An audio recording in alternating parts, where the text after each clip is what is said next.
बिस्मिल्लाहिर्रहमानिर्रहीम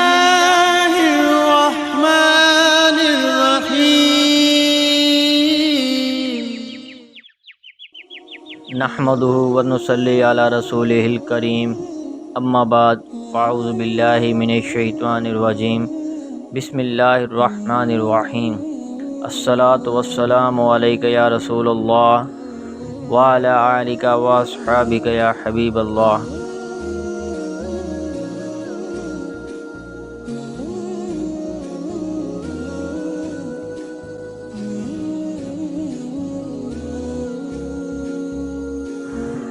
अबू सईद खिदरी रज़ी अल्लाह अन्हो कहते हैं कि नबी अकरम सल्लल्लाहु अलैहि वसल्लम खजूर की शाखों को पसंद करते थे और हमेशा आपके हाथ में एक शाख रहती थी।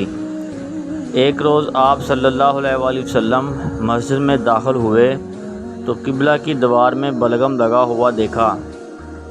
आप सल्लल्लाहु अलैहि वसल्लम ने इसे खुरचा, फिर गुस्से की हालत में लोगों की तरफ मतवज्जह हुए और फरमाया, क्या तुम में से किसी को अपने मुंह पर थूकना अच्छा लगता है?